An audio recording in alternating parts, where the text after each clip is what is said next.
आज हम horror thriller movie मामा को एक्सप्लेन करेंगे। तो चलिए बिना टाइम वेस्ट किए शुरू करते हैं ये कहानी। फिल्म की कहानी शुरू होती है 2008 में। फाइनेंशियल क्राइसिस के बाद एक स्टॉक ब्रोकर जेफरी डेसेंज अपनी सारी दौलत गंवा देता है और उसकी ज़िंदगी बिखर जाती है। स्ट्रेस और पागलपन में वो अपने कलीग्स का मर्डर कर देता है, फिर अपनी बीवी को भी मार डालता है। लेकिन उसका ये पागलपन यहीं पर नहीं रुकता। वो अपनी छोटी छोटी बेटियों को भी मारने का प्लान बनाता है। जेफरी अपने 3 साल की बेटी विक्टोरिया और 1 साल की बेटी लिली को लेकर गाड़ी में निकल पड़ता है। बर्फ से ढकी सड़क पर वो अपनी कार को इतनी तेज चलाता है कि एक्सीडेंट हो जाता है। कार गुम हो जाती है, क्रैश होता है और इस एक्सीडेंट में विक्टोरिया की चश्मे भी टूट जाती है। लेकिन किसी तरह सब लोग बच गए। लेकिन जेफरी के इरादे अब भी खतरनाक होते हैं। जेफरी अपनी दोनों बेटियों को एक सुनसान जंगल में एक खाली पड़ा हुआ केबिन में ले जाते हैं। उसका प्लान था कि पहले दोनों बेटियों को मार दे और फिर खुद सुसाइड कर ले। वो विक्टोरिया को बंदूक पॉइंट करता ही है, बस ट्रिगर दबाने ही वाला होता है। लेकिन तभी एक शैडो फिगर उस पर हमला कर देता है। जेफरी की वहाँ मौत हो जाती है और दोनों छोटी बच्चियाँ जंगल के बीच उस केबिन में अकेली रह जाती है। लेकिन वो अकेली नहीं थी। वो शैडो फिगर एक आत्मा का है जो माँ की तरह उनके साथ था हर समय। कहानी 5 साल आगे बढ़ती है। जेफरी का जुड़ा भाई लोकस अपनी गर्लफ्रेंड एनाबेल के साथ उन बच्चियों की तलाश कर रहा होता है। उन्होंने एक सर्च पार्टी अपॉइंट करते हैं। एक दिन इस सर्च पार्टी को वो केबिन मिल जाता है, जहाँ से वो विक्टोरिया जो अब 8 साल की हो चुकी है और लिली जो अब 6 साल की हो चुकी है उनको जिंदा पाते हैं। लेकिन उनकी हालत देखकर सबके होश उड़ जाते हैं। दोनों बच्चियां फेरल बन चुकी होती है। वो जानवरों की तरह रहती, खाती और चिल्लाती है। उन्हें एक वेलफेयर क्लिनिक ले जाया जाता है, जहां डॉक्टर जेराल्ड ड्रेफुस उनका इलाज करता है। थेरेपी सेशन में दोनों लड़कियां एक ही नाम लेती हैं, मामा। जब भी उनसे पूछा जाता है कि किसने उन्हें बचाया, वो बस एक ही जवाब देती है, मामा। शुरू में वो लूकस से दूरी बनाती है, लेकिन जब विक्टोरिया को फिर से चश्मे मिलते हैं तो वो उसे पहचान लेती है। धीरे धीरे वो अपने अंकल के साथ एडजस्ट करने लगती है। बोथ डिसाइड करते हैं कि लूकस और एनाबेल दोनों ही बच्चियों का कस्टडी रखेंगे। लेकिन डॉक्टर ड्रेफुस उन्हें एक डील देता है, मैं इन बच्चियों का रिसर्च करूँगा, थेरेपी करूँगा और आपको इन्हें एडॉप्ट करने का चांस मिलेगा। एनाबेल एक रॉक बैंड में गिटार बजाती है, केयरफ्री और थोड़ी इररिस्पॉन्सिबल सी लड़की है। लेकिन अब उसके ऊपर 2 बच्चियों की जिम्मेदारी आ जाती है। शुरू में वो रेडी नहीं होती, लेकिन लूकस के इंसिस्ट करने पर वो मान जाती है। नया घर सेट होता है और यहाँ से असली कहानी शुरू होती है। विक्टोरिया धीरे धीरे नॉर्मल लाइफ एडॉप्ट करने लगती है, लेकिन लिली अब भी वाइल्ड होती है। वो ज़मीन पर सोती है और घर के एक कोने में चिपक के रहती है।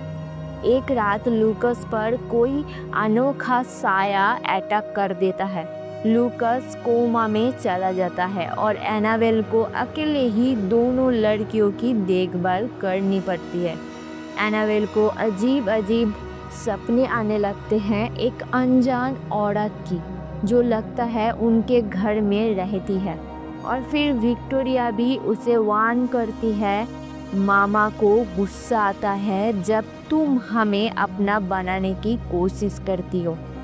एनाबेल डॉक्टर ड्रेफुस से इस बारे में बात करती है, ड्रेफूस इन्वेस्टिगेट करता है और पता लगता है कि ये मामा कोई और नहीं बल्कि 1800 साल के असाइलम पेशेंट एडिथ ब्रेनन की आत्मा है। एडिथ मेंटली बीमार थी और उसके पास एक बच्चा था। असाइलम वाले उसे उस बच्चे से अलग कर देते हैं, लेकिन वो अपने बच्चे के बिना नहीं रह सकती थी। एक दिन वो असाइलम से भाग जाती है, अपने बच्चे को ऑर्फनेज से वापस लेती है और वहाँ के एक नन को चाकू मार के वहाँ से भागती है। अथॉरिटीज़ उसका पीछा करती है और वो अपने बच्चे को लेकर ऊंची पहाड़ी चोटी से नीचे कूद जाती है, लेकिन उसके बच्चे का डेड बॉडी एक पेड़ के डाल पे अटक जाता है और नीचे नहीं गिरता। एडिथ नीचे गिरकर मर जाती है और उसकी आत्मा बन जाती है मामा। उसके बाद वो जंगल में अपने बच्चे को ढूंढती रहती होती है और जब उसे विक्टोरिया और लिली मिली तो उन्हें अपना बच्चा समझ लिया।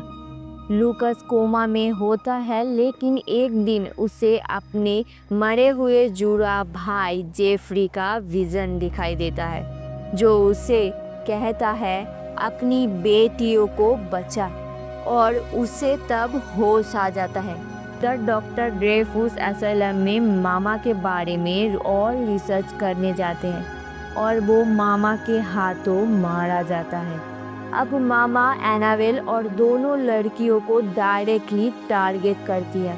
फिर एनाबेल डॉक्टर ड्रेफूस के ऑफिस जाते हैं उनसे बात करने के लिए इन सब चीज़ों के बारे में जो हो रहा है, लेकिन वो कहाँ है किसी को नहीं पता और उनके असिस्टेंट को लगता है कि डॉक्टर ड्रेफूस को कुछ हो गया है। और एनाबेल वहाँ पर विक्टोरिया के थेरेपी की फुटेज देखती है। वहाँ से घर आकर एनाबेल को उस रात सपने में उसने मामा की सच्चाई के बारे में उसे पता चला।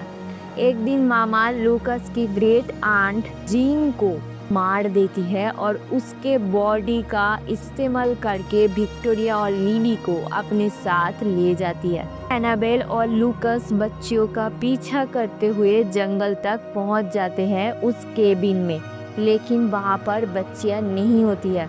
फिर एनाबेल और लूकस उस पहाड़ के चोटी में जाता है, वही जगह जहां से कभी एडिथ ने अपनी जान ली थी। मामा विक्टोरिया और लिली को लेकर नीचे कूदने ही वाली होती है, तभी एनाबेल एक बॉक्स लेकर आती है जिसमें वो बेबी के रिमेन्स होते हैं, वही बच्चा जो एडिथ से छीन लिया गया था। एनाबेल वो बॉक्स मामा को देती है। मामा बॉक्स को देखती है और उसके चेहरे पे इंसानियत लौट आती है। वो एक नॉर्मल माँ की तरह लगती है और अपने बच्चे को गले लगा लेती है, लेकिन तभी लिली मामा कहकर उसे पुकार लेती है। मामा का दिल फिर से टूट जाता है और वो अपने मॉन्स्टर फॉर्म में लौट आती है। अब वो दोनों लड़कियों को अपने साथ ले जाने लगती है, लेकिन विक्टोरिया रो देती है और कहती है मैं एनाबेल के साथ रहना चाहती हूँ मामा, मुझे मत ले जाओ। मामा रुक जाती है, उसका दिल दुखता है। वो सिर्फ लिली को ले जाती है अपने साथ। दोनों पहाड़ी के चोटी से नीचे कूद जाते हैं। गिरते बाद वो एक ग्लोइंग स्पिरिट में बदल जाते हैं और ढेर सारी तितलियां में बिखर जाते हैं। एनाबेल और लूकस विक्टोरिया को अपने गले लगा लेते हैं। विक्टोरिया के हाथ पर एक तितली बैठ जाती है। ये साइन है कि लिली अब भी कहीं ना कहीं उसके पास है आत्मा के रूप में। तो दोस्तों, ये थी मामा की इमोशनल और हॉरर भरी कहानी। ये फिल्म हमें दिखाती है कि एक माँ का प्यार और अटैचमेंट कितना गहरा होता है, चाहे वो इंसान हो या आत्मा। लेकिन कभी कभी वो प्यार खतरनाक भी बन सकता है। एनाबेल में एक माँ का रोल निभाया और मामा एक आत्मा होकर भी माँ की सैक्रिफाइस दिखाती है। आपको ये कहानी कैसी लगी कमेंट्स में ज़रूर बताएं। मिलते हैं अगली कहानी के साथ। धन्यवाद।